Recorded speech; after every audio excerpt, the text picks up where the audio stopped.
Hello guys, good morning, welcome back to my another daily vlog.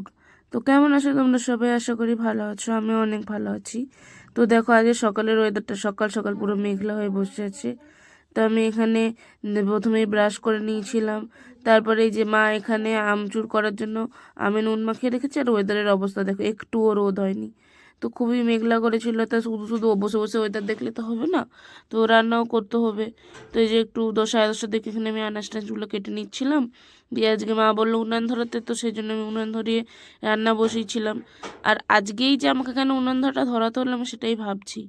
যে আমি উনানটা ধরেছি, জোরদার বৃষ্টি এসছে, মানে এই যে এত হাওয়া দিচ্ছে, হয়তো ভিডিওতে বোঝা যাচ্ছে না, সকালবেলাও খুব জোরে বৃষ্টি এসছে। এই দেখো, হাওয়া দিচ্ছে আর বৃষ্টি হচ্ছে। তো বৃষ্টির মধ্যেই আমি রান্নাবান্না কমপ্লিট করে নিয়েছিলাম। তারপরে দেখো যে আমি স্নান করতে যাবো, শ্যাম্পু করবো। আর দেখো এখন কীরকম রোদ উঠেছে, কেউ বলবে যে একটু আগে এত বৃষ্টি হচ্ছিল।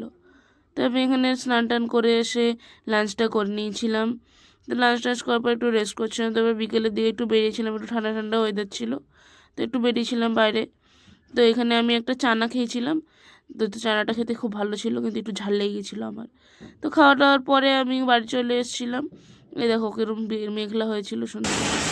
আর এই যে দেখো, রাত্রিবেলা কত জোরে ঝড় উঠেছে, বৃষ্টি হচ্ছিল, কারেন্টও চলে গেছিলো, আর আমার ফোনে চার্জ ছিল। তার জন্য তো ব্লগটা এতটাই, ব্লগটা ভালো লাগলে লাইক কমেন্ট শেয়ার আর চ্যানেলটা সাবস্ক্রাইব করে দিও। টাটা।